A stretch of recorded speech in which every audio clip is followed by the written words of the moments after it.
So we are excited to be here with you to talk about Go, WebAssembly, and how we can profile WASM application using Wzprof. So this is the agenda for today. So we'll cover these topics in this talk. So we use Go every day, but not everyone does. Like not everyone is into Golang and all. So we'll start a quick slide with what is Golang and Go toolchain, all the stuff about Golang. We'll discuss about that. Then we'll move into like profiling. What is profiling? Why it is needed?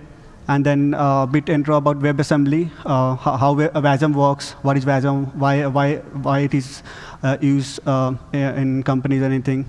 So then we'll jump into like Pprof, like it's a part of Golang toolchain, like how we can use Pprof and this library project called Wzprof to profile WASM application. So we'll be profiling CPU profiling, memory profiling using Wzprof. So that's the main topic for this today talk.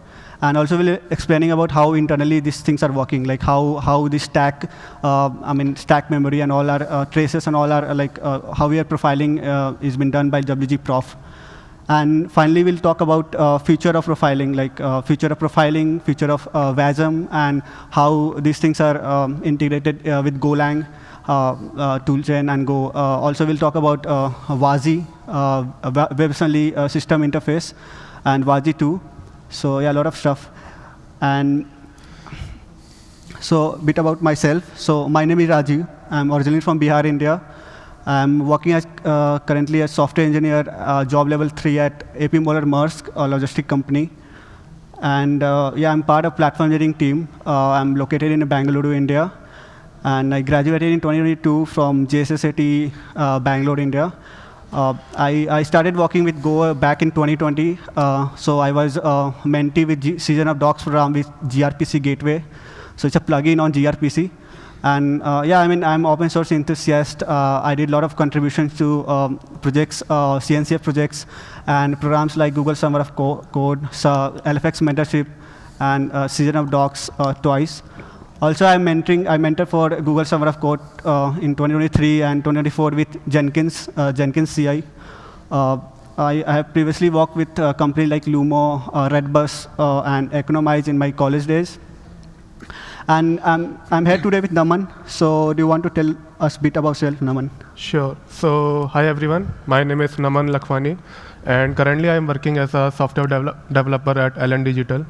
Previously, I have worked at companies like VMware and HackerRank. I am a Kubernetes contributor and shadowed the Kubernetes 1.26 and 1.30 release. I was also a part of Google Summer of Code and Linux Foundation mentorship programs during my college days. So let's start with Go and see what is Go. Many of you might be aware of this language, but just to set the context for further slides, let's just get an overview of this language. So Go is a programming language developed by Google in 2007, and it was released in public in 2009. And since then, it is maintained by Google as an open source project. So Go is known for its built-in support for lightweight threads known as Go routines, which makes it ideal for building concurrent and scalable systems. So Golang compiles directly to machine code for excellent performance, like similar to other languages like C and C++. Golang is also very portable, like it compiles to multitude of targets, including WebAssembly, via the JS and WASI P1 ports, which we will see in further slides as well, and in the demo as well. So Golang basically provides a lot of standard tooling, packages, dependencies we can write and test the code, but also some more advanced constructs like CPU and memory profiling inbuilt in the language. I'm sharing all of this because when using Go, the entire toolchain is available when compiling to WebAssembly. So let's see what is profiling. We will see an overview of profiling. So basically, profiling provides insights into how a program behaves during runtime, enabling developers to optimize and debug their code effectively. So profiling is the process of analyzing like how a program behaves during runtime, how much resources it is consuming. For example, CPU, memory, disk, how much it is consuming. And like the goal for profiling is to spot and fix these problems, so to provide better user experience. There are various types of profiling: CPU profiling, memory profiling, go routine profiling. This ensures efficient use of CPU, memory, and other system resources as well. So profiling, basically, we use to identify bottlenecks in the code, memory leaks, or other performance issues. So see, like profiling can be done at the application level, system level, or even at the hardware level as well. Now let's see what is Pprof and how we can do profiling with Pprof. So Pprof basically stands for performance profiling, and is the inbuilt profiling tool in Golang. This is a powerful tool for developers with a history backing date to 1970, when the first profiler tool was developed, Prof, and it was for Unix. And tools like Linux Perf have provided profiling solutions since 2009. Yet some modern programming languages lack efficient tools for profiling. Instrumenting observability is crucial, whether for investigating memory leaks or reducing an application's computational footprint, and is often a significant part of the optimization process. So basically, Pprof is a tool and this is the inbuilt tool in Golang. So using Pprof, you can profile your Golang application as well as visualize the data generated by the Pprof tool. Go routine profiling is also there, which is used to understand the state of the Go routines in the application. And the package Pprof serves via its HTTP server runtime. So this profiles data in the format expected by the Pprof visualization tool.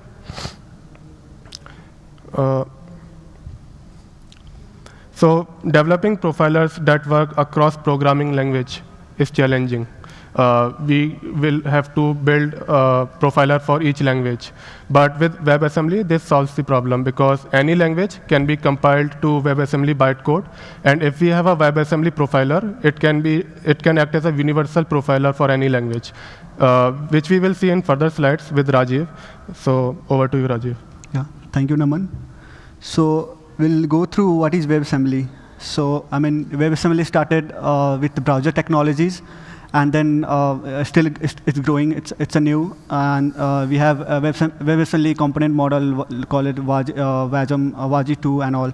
So basically, in a nutshell, it's just set of instruction, set of bytecode for a stack-based virtual machine. So what is stack-based virtual machine is like any virtual machine which does the memory and compute using a stack data structure. So you would know like all the function calls go in a stack like that. So any virtual machine which does which follow this stack-based data structure stuff. So for that virtual machine, it is type of bytecode, it's type of instruction in a general. So that's what WebAssembly is. So I mean, also we can say like WebAssembly is purely just a memory and compute. But using some runtimes, using some browser, we can increase this capability of WebAssembly. So we can, if you have like any runtime, like there are a lot of runtimes for WebAssembly, like a WASM time, WASM edge. So you can use those function. We can import those function, host function, to WebAssembly module. Basically the guest module. So that's a power of like these host environments like runtimes, browser. So basically we can extend the WASM capabilities by exposing these guest module to import.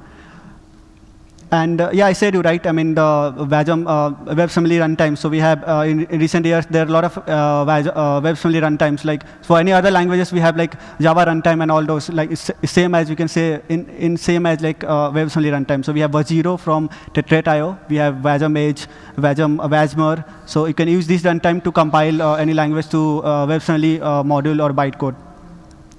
The best thing is that we can use two things with this runtime. So we can compile to Wasm bytecode, and also you can use as a basically shared library. So for example, you can just write a plugin in a Rust and compile it to WebAssembly, and you can use this module as a shared library to Go application. So that's the power of Wasm. Because it doesn't depend on the language. You can compile to a bytecode. At the end of the day, it's a bytecode. You can use as a shared library to other languages too. So you can compile to Wasm. That's one thing, and one is like you can act as a shared library. One more main feature of Wasm is like it's provide a strong sandboxing. So what it means is like if you have a module, Wasm module 1, and if you have a Wasm module 2, it's both are totally isolated. So Wasm module 1 memory won't affect the Wasm module other memory. So that's a strong sandboxing. So even in some cases, it's allow like running models from untrusted sources. So I will show you like use cases for some companies. So we have like Cloudflare workers. So user scripts, people who submit the scripts and all, you can those scripts are run. User are submitting those scripts, so they run in a very isolated environment. So they are using the Wasm this sandboxing feature to run the scripts. If you take example of Figma, so in Figma we have a lot of third-party plugins. So people make these plugins and whatever they do. So those plugins are like untrusted, you can say like. So those plugins can be run in a very strong sandboxing environment, more secure way. Sort of thing. So that's a strong sandboxing, like it's provide isolated environment for its memory safe and all the stuff. And yeah, so these capabilities, like I'm talking of sandboxing and Wasm capabilities. So to make this work, we need some sort of like specification, like a guarantee. So we know like API specification, Swagger, and all those stuff. So we need some sort of like guarantee and all. So that's there it comes WASI, WebAssembly System Interface. So WASI is something like sort of a specification to like play with system calls in input-output stuff of OS, memory, and all those stuff. So we need sort of like system interface to talk to those system calls, syscalls, and all. So that's what WASI is. And we have something called Wasm import and Wasm export. So basically, Wasm import is type of directive is to import function from WebAssembly. So you can import function from WebAssembly module, and also we can export function from WebAssembly module via Wasm export directive. So these are two directives in Go Wasm preview 1. So that's all about WebAssembly, and I will move it to next slide about like WG-Prof and how we can profile a Wasm application using WG-Prof. So let's talk about what is WG-Prof. So prof is like comes from the Pprof thing, and WG is like so this WG-Prof is built upon Pprof data and Wzero. So I said Wzero is a runtime. You can use any runtime to compile any language to Wasm module. So it's based on Wzero and Pprof. That's the name come WG-Prof. So basically it's a cross-language CPU and memory profiler for WebAssembly. And it was created by a company called Dispatch Run. So it's like Dispatch Run is like they make it's sort of like alternative to temporal. So also like it's laying on the ground to become a universal profiler. So that's what like you can compile any language to Wasm and it will profile the application. So I said like it's based on Wzero. So let's talk about Wzero, what Wzero is. So Wzero project is from Tetrate.io, and we call it as zero dependency Wasm runtime that can run WebAssembly on the server. So Wzero is written in Go, and but it is a Wasm runtime, and it can run any Wasm module regardless of programming language from which it was built from. So we can write, it is based on Go, but we can write any language in Rust and compile it to Wasm module using Wzero. Also, like what Naman talked about Pprof data. So WG-Prof is based on Pprof data format. So when you profile a Wasm application, it will showcase those results in a Pprof data format. And yeah, I mean it's a cross-language profile. So basically, it doesn't depend on the language. So since Pprof, what Naman said, Pprof is only for Golang, but Wasm module can be. I mean, we can compile any language to Wasm module. So we can bring the power of Pprof to language like Rust. So we can write a code in Rust, compile it to WASM, and I can profile that WASM module using Pprof. So basically, I wrote the language in Rust, so it doesn't depend on language and all. So we can bring the power of Pprof to Rust and other languages too, using the WGProf. Also, in further slide, Naman will showcase a demo type how we can run this Pprof in HTTP endpoint. So basically, we expose HTTP endpoint, basically Pprof data. So since it's an endpoint, we're exposing to some sort of endpoint, so we can use any sort of like continuous profiler. So to profile it continuously. So we have a lot of continuous profiler. One is from Polar Signal, Parka by Polar Signal, and or we can use Pyroscope by Grafana Labs. So it's compatible for continuous profiler too. And the best thing about WGProf is like it instruments all the WASM function calls. So I will talk more about how it instruments those function calls. So basically, it captures the stack traces, all of them, and count the stack traces present in a more structured way using Pprof data, Pprof format, so that it's compatible with Pprof ecosystem and all those stuff. So basically, it instruments all the WASM function calls.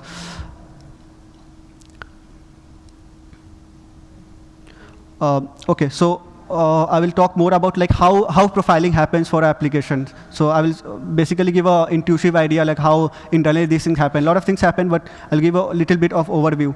So basically, profiling for an application, more in a general, happens for like a two-step. One is like recording the stack traces, and one is like resolving the stack traces one by like that. So I said like profiling begins with capturing the stack traces during the application execution time, and then a stack trace is like a sort of like sequence, like a call for that specific moment, function call sequence or something like that.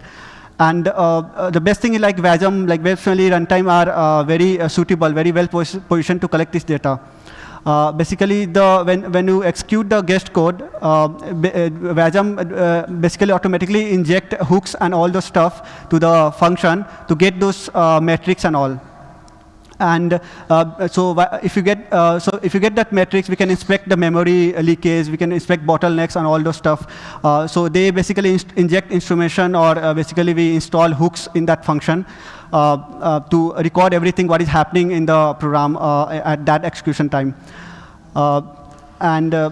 Yeah, so after that, we record the stack traces. Now we are going to resolve that stack traces. So those raw stack traces are basically resolved into some sort of like meaningful insight via debug symbols. So to resolve that stack traces, we put some debug symbols in that function thing. So WASM modules carry something called dwarf section. DWARF, dwarf section. So basically, dwarf is some sort of like is a section where we get all type of information, how the functions are organized, which variable is initialized in what way internally, all those type of metrics, all those type of insights. It's sort of like debugging data format that contains like all detailed information about program structure, more of like internally, like insights about variables are defined at start or end or something like that. So what dwarf does is like dwarf section maps compile code to the original source code.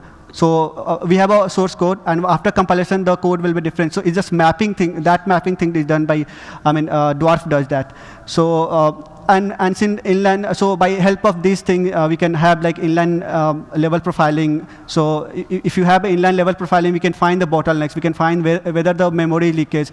So when you write a Go program, it's a mandatory, not mandatory. It's a good. Whenever you open a Go routine, it's good to close that Go routine. Whenever you open a DB, you should close that DB connect, right? It's a good. So those things we can, but manually we find it like, okay, if you open a DB, okay, this is not closed manually. But via these things, we can find, okay, this is not closed. The Go routine is leaking or memory is leaking.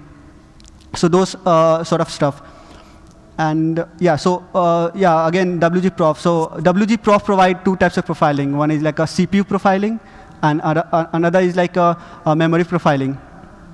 So I said you about like we in WASM module we install hooks and all those stuff to instrument those things to get those insight metrics. So how this happen? So I said you like WGProf is based on Pprof data format, and one is Wzero. So Wzero has one good feature called functional listener facility.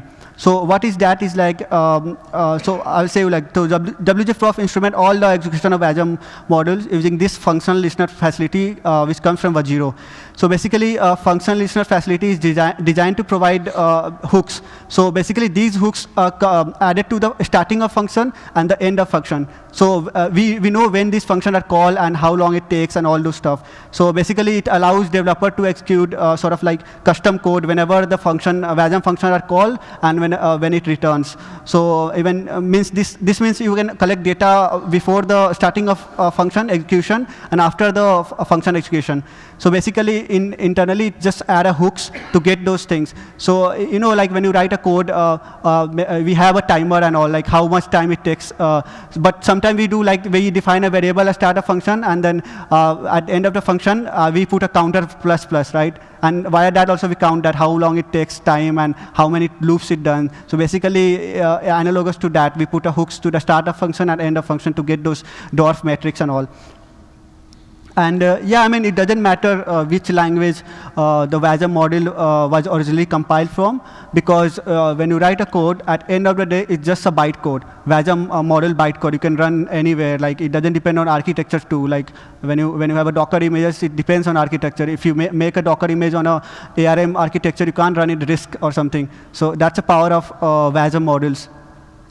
So in next slide, we'll talk more of like a demo type. We'll write a Go program and we'll profile using WGProf. So over to you, Naman. Sure. So in this slide, you can see there are 3 sections. One is the code, sample code. Then we are compiling it to WebAssembly, and then we are generating the CPU and memory profiles. We will go through each section slowly and one by one. So in the first section, we are writing a simple hello world Golang program. So we are just importing one FMT package and printing hello WGProf as a message in CMD. In the second section, we are compiling this Go code which we have written to WebAssembly. And for this, the code we have saved in main.go file. So if you see the command, we are building the main.go and setting the output file as main.wasm. So once this Golang code is compiled to WebAssembly bytecode, it will be saved in the same directory with the name main.wasm. And to build this, we will have to set go arc as wasm and go as wasi p1. And we can also set as JS instead of wasi p1. So there are 2 ports which we discussed earlier. So once this main.wasm file is generated, which contains the WebAssembly bytecode for our Golang code, which we are seeing. Now our task is to generate the memory and CPU profiles for this WebAssembly code. So if you see this command, we are using WGProf, which Rajiv discussed in detail. So with WGProf tool, we are setting sample as 1, which defines the number of samples to take per second. For demo purpose, we have set it to 1, but it can be more. Then we are giving the path to the output file. Like if you see in this, it says users Rajiv Singh, desktop, then the directory name hello wasm, and then the main file name. One is memory mem profile out, and second is CPU profile.out. So it can, like it is, we can set it to our needs, what name we want to set, and the output will be stored and saved in that file. And then we are running this main.wasm binary. So once we run this, we will get the CPU and memory profile data stored in these files. And now we can visualize this data. And for this, we will be visualizing memory profile and CPU profile one by one. So if you see in this slide, we are visualizing the memory profile. To visualize it, we are using Pprof because Pprof is a profile visualization tool. So for this, we are running Go tool Pprof and setting the HTTP port. This can be any free port available in the system. And then we are passing the output file, which we generated with the WGProf command. And this is the path of that file. For us, it was in the same directory, so we have set it to memprofile.out, but it's the actual path of that file. And once we run this, we can go to that HTTP port in our browser and see this kind of graph. So this is a film graph. Pprof supports other types of graph as well, like call graph, tree map, and some else. So you can visualize in different forms as well, but for this demo purpose, we are visualizing it in film graph. So if you see the data, it is around 27 KB, but we have only run a Golang Hello World program. So so this is too much of memory it is consuming, 27 KB. It should be not that much. So from where it is coming? So the Go runtime is just more Go code that runs in the same process as Golang code. So this is not only the Hello World program profiles, but it also contains the Go runtime data as well. And it's not a separate process that can be profiled separately. But if you want to just profile your Golang code, Golang application, and not the runtime, you can set, while generating the data in Wzprof, you can set runtime as false. So it will exclude the runtime profiles and only contains your application profiles. Therefore, we need to initialize the Go runtime to obtain the profile. So in this graph, if you see, the stack shows the process calls, call stack, like which process called which process. It's in the stack form. And the width of each process shows how much memory it consumed. So that's how this film graph can be visualized for memory. Now if we want to profile, visualize the CPU profile data for the same vast binary, we will run same command, go tool pprof HTTP port, which should be a available port, and then the path of that CPU profile output binary. So if you see in this is a different format. And if you see, it contains the name of the process, and as well as the flat %, as well as the cumulative %. So there are two data in one is simple digits and one is in %. So with this, you can visualize which process is consuming how much CPU, and you can optimize your Golang application according to that. This is not specific to Golang, we have used. So if you see here, we have written the code in Golang, but we are using Wzprof. So we can compile any code in any other language like C, C++, Rust, and then we can compile it to WebAssembly using Wzprof. So eventually we will have our WebAssembly bytecode, and we can profile that application which is written in any other language. So it acts as a universal profiler, basically. So there are many things happening in WebAssembly these days, and we will listen about the future of WebAssembly from Rajiv. Yeah, thank you, Naman. So so WebAssembly is a new thing. Not much new, but yeah, things are going rapidly recently now. So a lot of companies are building things on WebAssembly and plugins and all those stuff. So yeah, Wzprof is one of the major steps bringing the capabilities of Go Pprof to the language like Rust and all. So we don't have this Pprof thing in other languages. So we can bring those stuff to the Rust or any other languages. And yeah, could be done in depth too. If you want to do some kernel syscalls, profiling and all those stuff. So even ePBF is something we can use, and things are going on. If you can use ePBF with these profiling tools and all. So yeah, it crossed the path with WebAssembly. And one more thing is recently in Go 1.21, basically WASI port was added. So if you are a part of Go contributors, blogs, and all those, if you follow the Go, what things are coming up. So in Go 1.21, WASI port was added. So when you compile, basically you have seen that Go Arc and Go OS. So these are compilation target. We provide that. So earlier it was only a JS target. So if you want to compile Go to WASM module, we put a JS target, JS port. Now we have a WASI port, WASI preview 1 port. So that was added in Go 1.21. So it's experimental port. And yeah, WASI preview 2 is already released. So we have that in tiny Go. So we have a big Go, and one is like a tiny Go, Go for embedded systems and all. So TinyGo, we have a Wajib preview too, and Wajib preview too has to be added in Go, big Go. So things are going on. If you follow Go thing, you can see the proposals on WASM 32-bit architecture and all those. So I mean, still things has to be discussed. Okay, this is okay or not? Go team and all those stuff. So yeah, I mean, we have the Wajib preview 2 in TinyGo, and in big Go we have Wajib preview 1 port. And yeah, I mean, we lot of exciting stuff.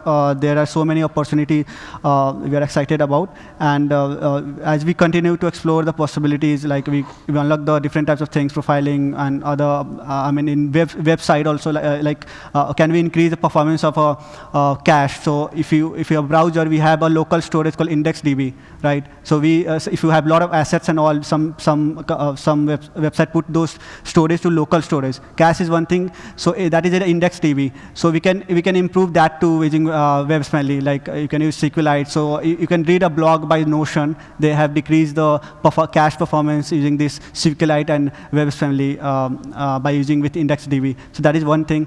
And yeah, I mean Figma, so Figma and Photoshop. So you know, right? We can't run Go in browser. We can't run C in browser. It's like JS related. So that's what WebAssembly is. You can bring those things to browser. So if you have seen the code, any company code, if you write a code and compile it, so when you see the inspect element, basically it calls API to some other servers and all. And if you put a code int A, int B and add it, it basically calls to API. But using WASM, you can do that thing in the browser. So you can have a server in Go, and you can. So that's the power of WebAssembly. It's just speed up. Figma, we have a lot of elements and all those going. You can't do a lot of API calls to some other place. So I mean, they are using it. Cloudflare workers are using it. We have Fastly Edge. They use for edge networks. So those things are still going on. And one more thing, like as for next step, we are also looking to enable profiling for language, like interpreted language, like Python and all those stuff. So yeah, I mean, yeah, that's true. I mean, that's the future of profiling, WebAssembly and WGProf and WebAssembly in general. And yeah, I mean, these are the links you can follow, or you can scan the QR for our PPT and all those assets, like the blog from Dispatch Run. And yeah, I mean, these are some references we use in this talk. And that's the end. I mean, thank you so much for listening, and we are happy to take any question if you have any. Thank you, everyone.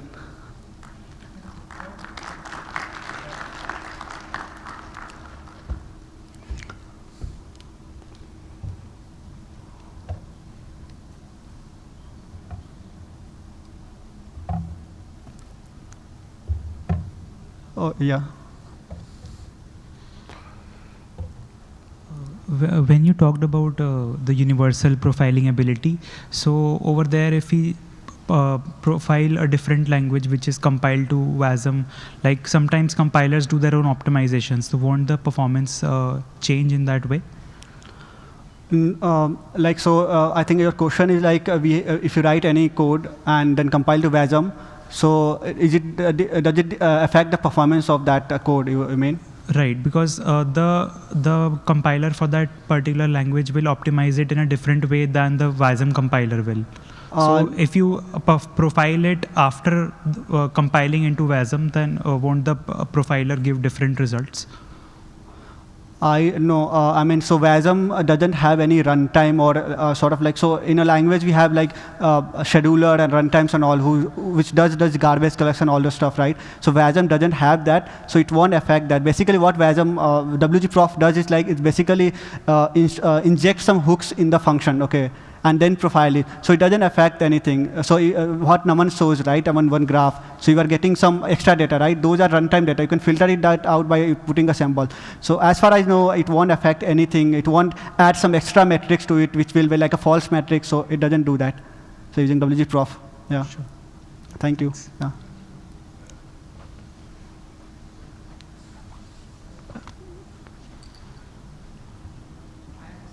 Okay, yeah, okay.